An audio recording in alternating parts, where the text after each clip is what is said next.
Let's start with Loon, the hometown of Charlemagne's mother. A lovely spot held high above the surrounding plains by a volcanic plug. You make your way up steep inclines on narrow roads. Then, suddenly the view opens to a large market square. The massive building across the square looks like a ship at full sail.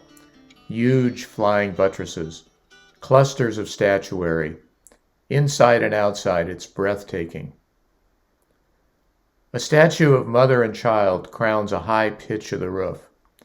In one hand, the mother holds the baby, but in the other, she holds a torch. 2 points about this, about the torch and the mother. Where do we see other women holding torches?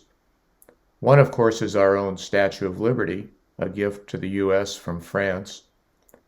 The other is in a hall in Paris from Charlemagne's days, Saint Martin des Champs. Why the torch? Mother Bertrada is lighting the way.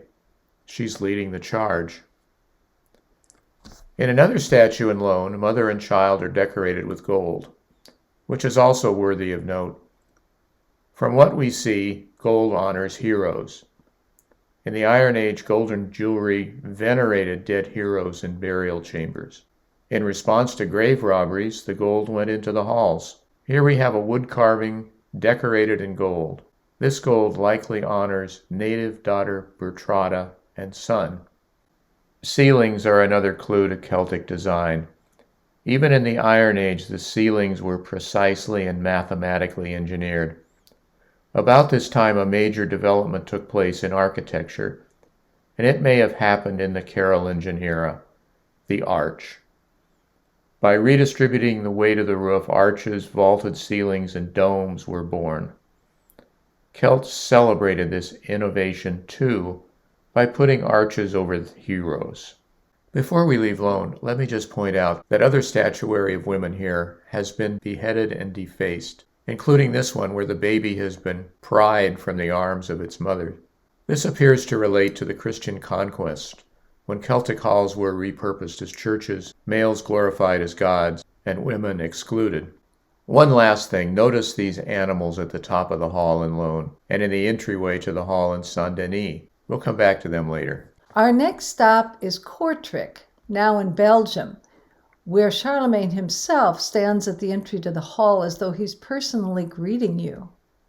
Statues of Charlemagne are exceedingly rare, so when I saw this, I knew it was a very important place. You'll note the wide use of gold in this room, decorating both men and women in these panels.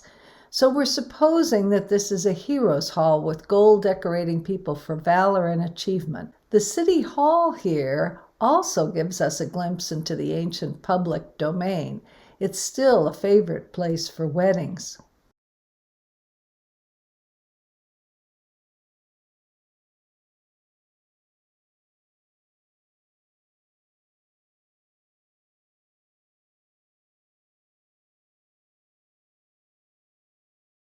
Let's go to Aachen next, where Charlemagne reputedly lived his last days. You might remember that the ancients who first migrated into Europe settled in places where they could survive the winter. Natural hot springs meant free-flowing hot water for heating and cooking all year round. Aachen has dozens of hot springs, and now a wonderful modern facility replete with massage jets and indoor-outdoor pools.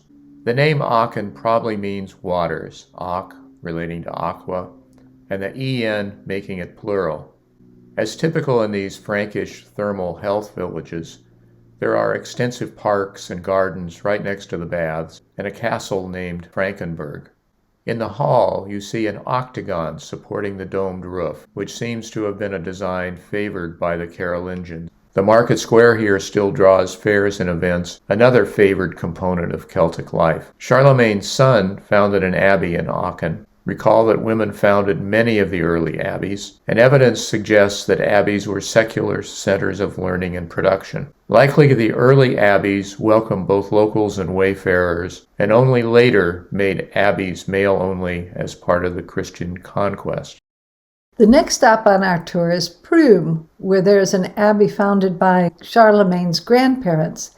Here too we expect to see images of the founders, So this is probably Charlemagne and his grandfather at the street level.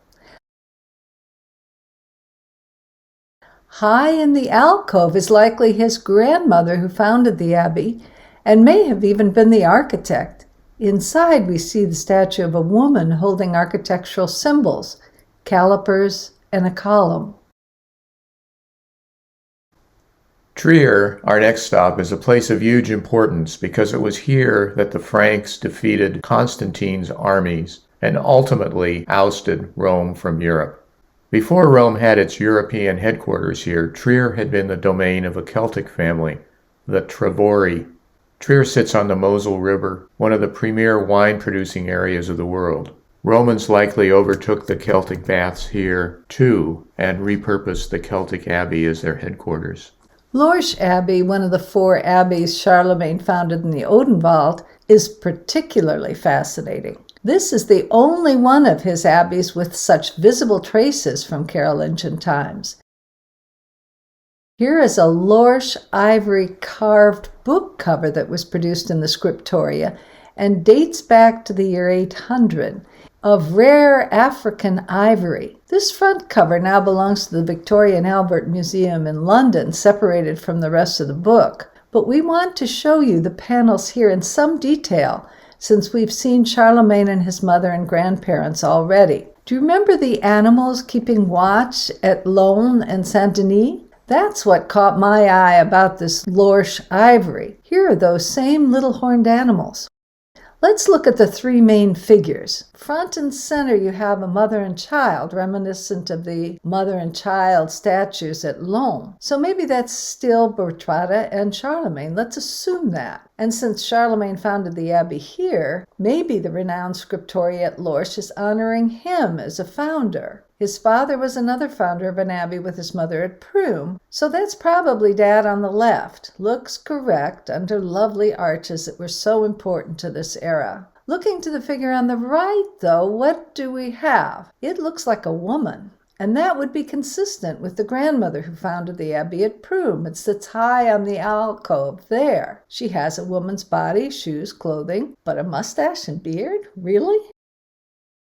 To evade heresy laws, artwork and literature had to contain some religious elements. This could explain the figure on the right. At first glance, it might be taken as Zacharias because the incense burner is typically associated with him. But the main message is that it's a woman. This bearded woman might be the only way we are seeing it today. You may recall that heresy laws criminalized secular expression in Europe for 1400 years. As a result, almost all secular art was destroyed. Those accused of heresy were routinely burned at the stake, primarily women. By adding a religious element to an otherwise secular piece like a family portrait, your work might make it past the censors. The figure here was cataloged as biblical Zacharias, likely to avert heresy laws, but perhaps just enough to camouflage the family portrait. Within the context of Charlemagne's family contacts with Laon, Saint-Denis, and Prüm, we surmise that the figures relate to Charlemagne's family, and the cover likely honors them as abbey founders. So our last stop will be Karlovy and it is another magical place. It has fabulous thermal baths and surrounding gardens, a river walk that runs right through town, pavilions where the fabled mineral waters run freely from many taps, an octagonal building with domed roof that was favored by the Carolingians. A nearby refuge castle is named Karlstein, which means Karl's stone in German. The stone seems to have played an important part in the pre-Christian heroic epics. The Scottish stone of Scone, where rulers took their oath, and the Austrian Duke's Stone, where officials were installed once they had pledged to serve the people fairly. The name Karlovy Vary is Carlsbad in German. Let's do a quick review of the places we've seen. Laon, home of Charlemagne's mother Bertrada. Kortrijk, an apparent hero's hall where Charlemagne stands at the door. Aachen, octagonal hall with domed roof, thermal baths, castle, and abbey. Prüm, abbey founded by Charlemagne's grandparents. Trier, on the wine-rich Mosel River where the Franks defeated the Romans. Lorsch, Charlemagne's abbey with a scriptoria that may have produced an ivory family portrait. Carved-ivory, Carlsbad, riverside parks, pavilions, octagonal domed hall, Carlstone Castle. In each of these places, based on what we see, we suspect that Charlemagne's descendants still live here and preserve the ancient Frankish ways.